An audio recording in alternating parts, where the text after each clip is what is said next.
તો ઓલપાડ તાલુકાના કદણિયા ગામની શ્રી સિદ્ધ સોમેશ્વર દૂધ શાકભાજી વેચાણ મંડીની પ્રમુખ પદની ચૂંટણીનું પરિણામ જાહેર થયું છે।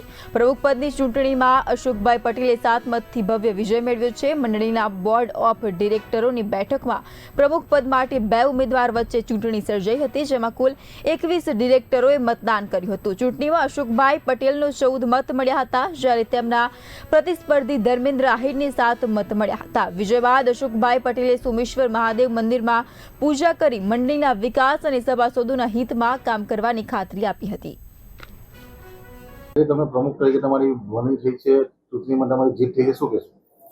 શ્રી શ્રી સોમેશ્વર કુડિયાના દૂધ અને શાકભાજીનું વેચાણ કરનારી સહકારી મંડળી લિમિટેડની આજે પ્રથમ મિટિંગ યોજાઈ હતી, જેમાં એજન્ડાના કામ તરીકે પ્રમુખની વરણીનું કામ લેવામાં આવ્યું હતું। પ્રમુખ તરીકે મારી દરખાસ્ત કીકુભાઈ કરી હતી અને એને ટેકો રાજુભાઈ અને પ્રમોદભાઈ આપ્યો હતો। આ ચૂંટણીની અંદર મારે 7 મતોથી વિજય થયો છે। આ મંડળીના જે અધ્યક્ષસ્થાપકોએ જે ઉદ્દેશ્યથી આ કાંઠા વિસ્તારની અંદર આ મંડળીની સ્થાપના કરી છે, એ અધ્યક્ષસ્થાપકોનો ઉદ્દેશ્ય જળવાઈ રહે તેમજ સભાસદોનું હિત મારા માટે સર્વોપરી રહેશે।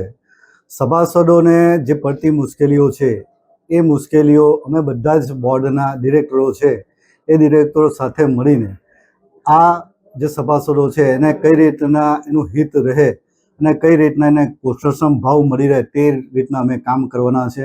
આ કાંઠા વિસ્તારની જે બહેનો છે, જે પશુપાલન પર નભે છે, એને સરકારની યોજનાઓ સારી રીતે મળી રહે, ઘર ઘર મળી રહે, એ રીતના અમારો ઉદ્દેશ્ય રહેશે।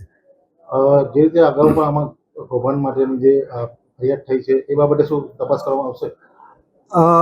મંડળી બધા સભાસદોના હિતથી કાર્ય કરે છે। કૌભાંડને એવા કોઈ સમાચાર છે નથી, પરંતુ આવનાર સમયની અંદર આ મંડળીમાં નિષ્પક્ષ કોઈ પણ જાતના ભ્રષ્ટાચાર વગર અને કોઈ પણ જાતના કમિશન વગરની આ મંડળી ચાલશે અને અમારા બધા ડિરેક્ટરોના મતે સભાસદોનું હિત જ અમારા મતે સર્વોપરી રહેશે।